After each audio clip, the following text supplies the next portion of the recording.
Welcome to Discovering. Kristen was on Lake Gogebic for the DNR Outdoor Skills Academy Ice Fishing Clinic. Learn a lot about ice fishing and hopefully hook into a teeter or two. And believe it or not, spring is coming. It's time to make sure your ATV is ready to roll. Stick around, it's Monday night and time for Upper Michigan's very own Discovering. The secret streams that flow beneath the cliffs of colored stone. Forest thick and healthy with birch and pine and oak. Surrounded by the greatest lakes this world has ever known. The black bear's awesome presence as he roams the hills and fields. Call of the timber wolf, the loon's lonesome trill. The eagle soaring high above, the trout lies deep and still. These are what I treasure,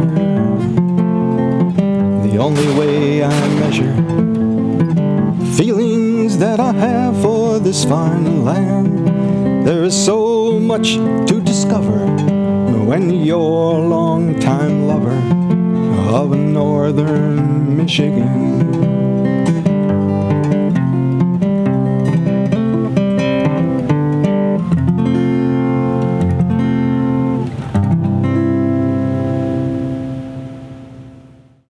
If you own an ATV or UTV, you know how important it is to maintain it regularly, to keep it in good working order, and avoid expensive repairs further down the road. I stopped in at Race Driven in Escanaba for a closer look. All right, we're gonna move the tire so we can check the pads and rotors.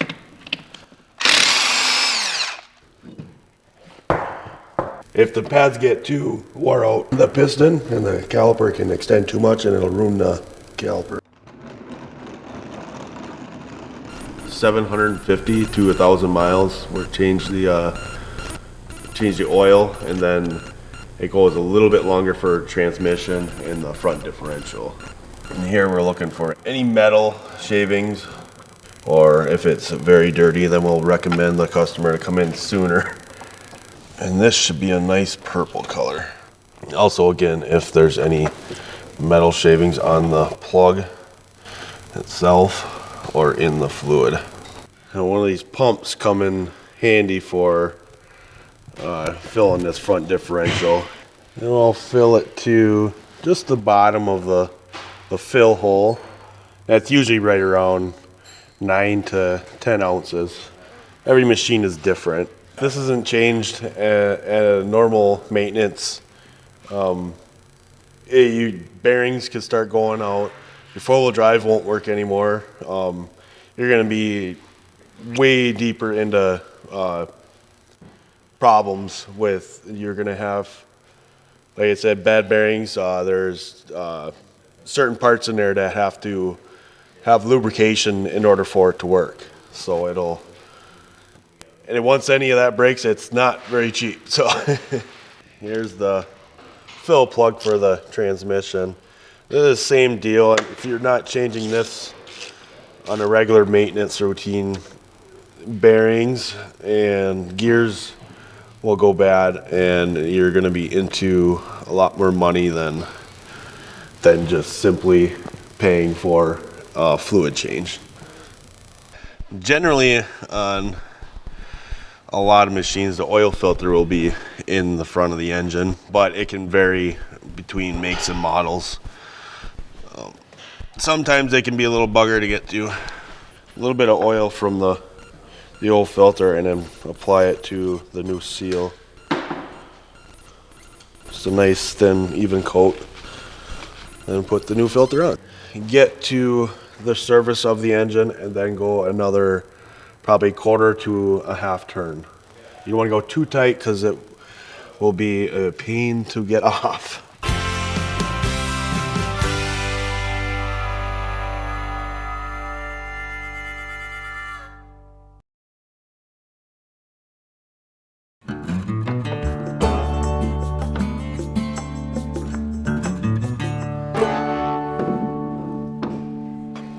A lot of these machines will have either an access panel to put oil in the engine or a dump box. Not every machine is the same. This one you have to take off the inner box, which is 4 screws. Say like a Ranger or a General, it'll have a dump box, so it's a lot easier to access. Now we're gonna start the machine after putting oil in it and let it run for a few minutes or a minute or two and check for leaks.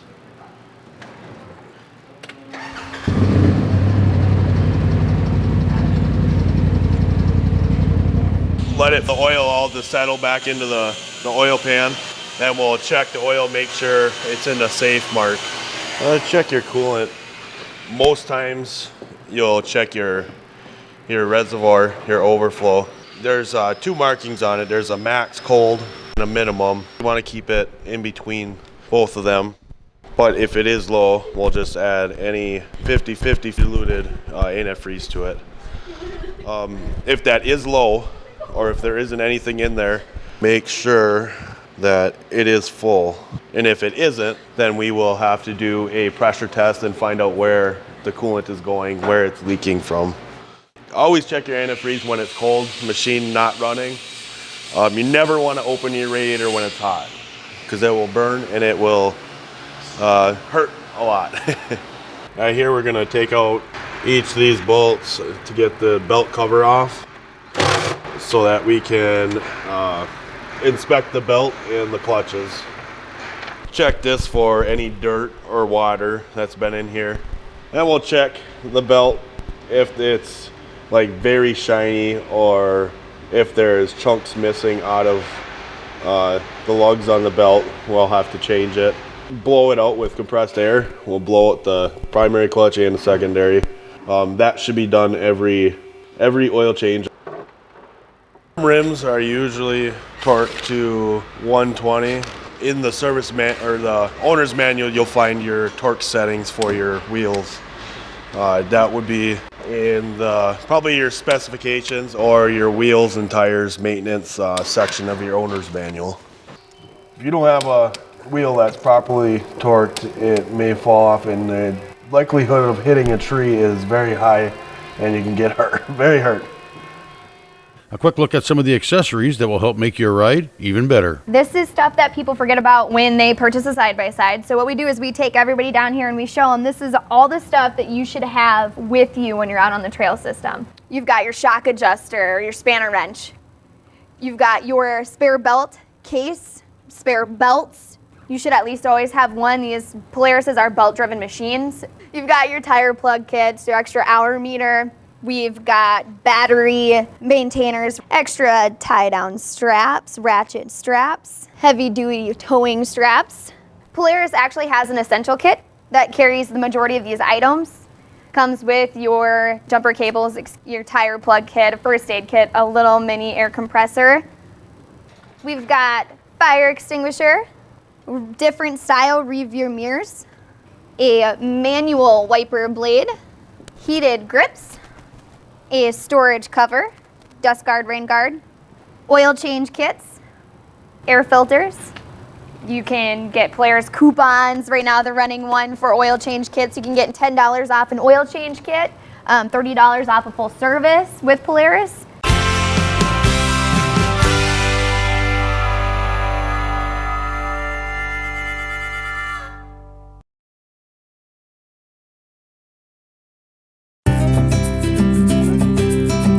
This winter, the DNR Outdoor Skills Academy hosted an ice fishing clinic on Lake Gogebic. It was a multi-day event with virtual classes, indoor sessions, and a couple days on the ice. I caught up with the group for one of those days out on the lake.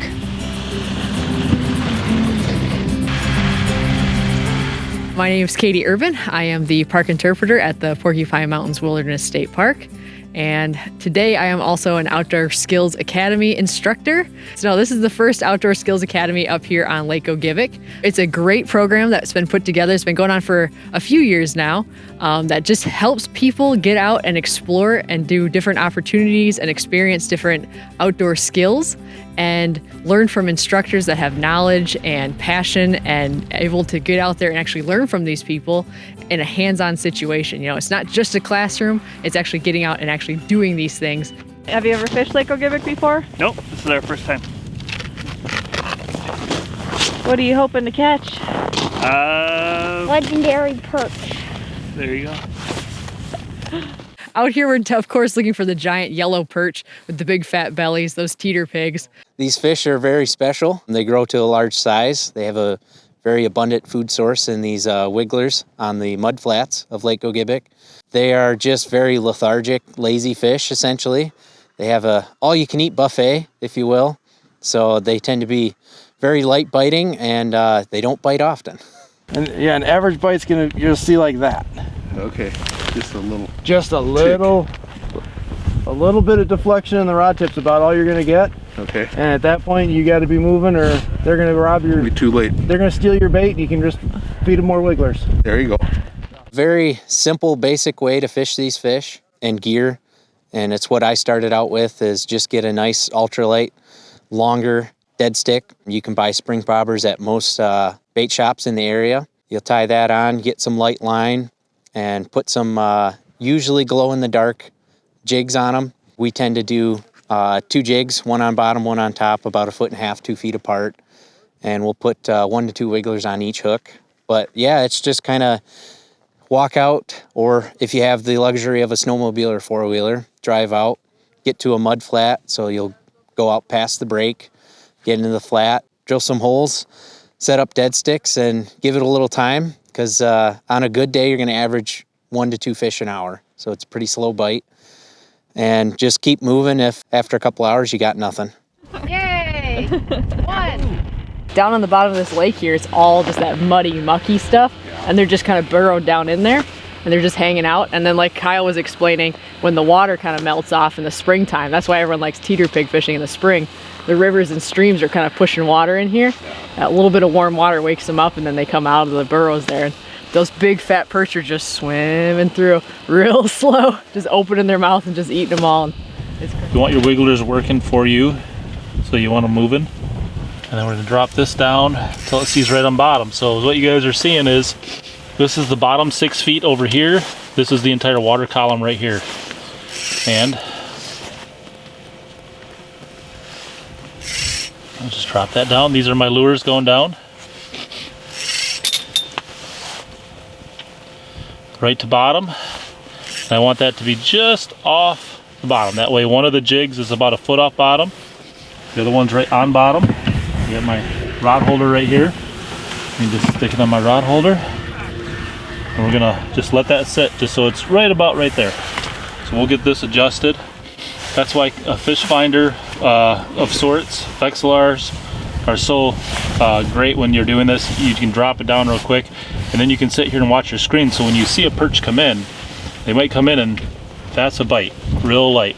You can set the hook, that way you can kind of prepare yourself as they come in. And you can see the wiggler moving.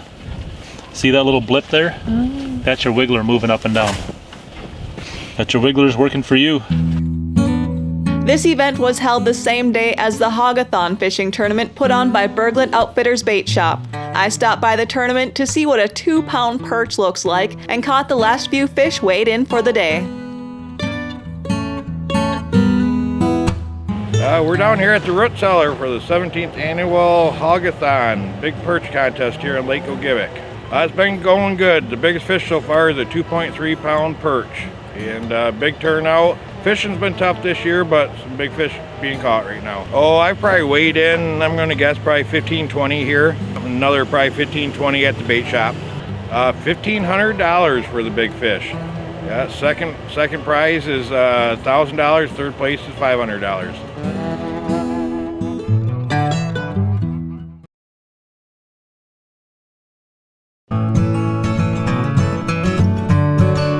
our students are from all over this time. So we have some from Wisconsin, we have some from Ohio, Michigan. They're having a lot of fun getting to come out and see how thick the ice is. I don't think a lot of them are used to that up here. They're surprised by how far we had to drill to get down to the water today.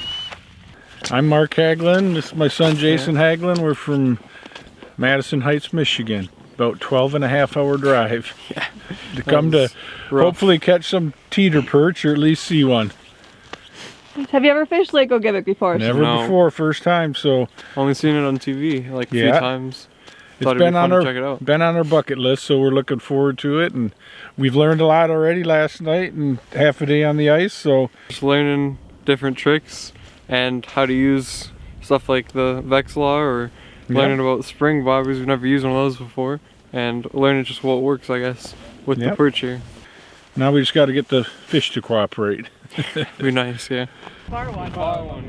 We're not just focusing on those fish. That's what the students are here. That's what they're really liking to catch. But we teach all different styles of fishing here and give them different opportunities, from jaw jackers to tip ups, different jigging styles for different species of fish. Something that maybe they just don't use right here, but they could use sometime in the future. The tip ups, I like to figure out where the wind's going. So it's blowing this way. So you just want to make sure you're going to set it up so the wind's not going to set the tip off at any point. You can see this is nice and smooth when you pull it, and the line's pulling out, spinning the top part there, and that's what's going to set the flag off when a fish takes it. So the first thing we have to do is get our line down to the bottom. We need to know how far we want to fish off the bottom. Today we're setting for pike, so we're going to go about 5 feet off the bottom here. We're in about 20 feet of water right now. And we're just going to let it slide right down to the bottom. Oop. Perfect. And then once you hit the bottom, you feel it kind of drag and stop. You can feel where that weight's at. Coming down to the top of the water, pull it out, and this is where you kind of figure out your measurements here to where you'd like them at. So I got about 3 feet here. Go a little further. 4 or 5. Oop. 4 or 5, and we'll go 6 feet. That looks pretty good today. So this, at this little marker here, this is an easy way to mark where you're gonna be, your tip-up line is gonna be at. It's just a rubber band piece that we've tied off onto the end here. Mark that in the right spot. What we're gonna do is drop that back down. The key with tip-ups, especially, is to make sure your line doesn't get all mixed up. So what I like to do is kind of lock it under my arm, and I kind of keep tension on this line here. And then when you're reeling up, you're making sure there's a nice tight tension, and you're not making your line go in all different directions. You're gonna reel it all the way back up here. Perfect. And then we're gonna hook our bait on, and we'll drop it down the hole. So we got our little minnow here. I hook mine up through the back here, right in front of the top fin. Gives them plenty of room to swim around freely. Make sure the hook comes all the way through the back. Drop them down the hole. Make sure it's nice and smooth heading down. And you're just gonna keep peeling line until you see your indicator there. I like to know exactly how much line I've got. So I'm gonna kind of put it right up to the bottom of our little loop here. Like I said, the wind's coming this way, so I wouldn't want to set this flag like this. So if the wind blows it, it's just gonna make it go off and then you run all the way over here for nothing. We're just gonna set it so it's pretty much straight on.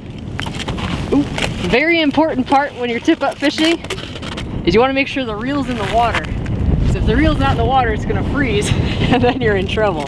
That way when a flag comes up and over, we know we've got a fish. We come over and check it. That's basically all there is to it. So one thing about setting tip-ups is you want to make sure that you have your name and address or your driver's license number on the tip-up. So as you guys can see, I've got my name and address on these tip-ups.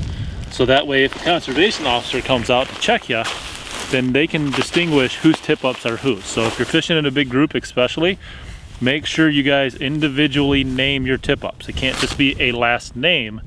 So that way they know who tip-ups belong to who if you're fishing in a group or with all your relatives. So this one says Ed Shaw on it, and it's got my address on it. So that way they know that it's my tip-up. All of these Outdoor Skills Academy classes can be found online on the DNR website. You just go to Outdoor Skills Academy. There's a whole list of them. They're going on all over the state. Lots of different interpreters are doing them, so they're kind of starting to reach out in all different places. We have some fly fishing classes. We have some mushroom hunting, steelhead fishing clinics. We're happy to get you out here and really get you to experience what Michigan is so great about being outside and experiencing all the resources that we have.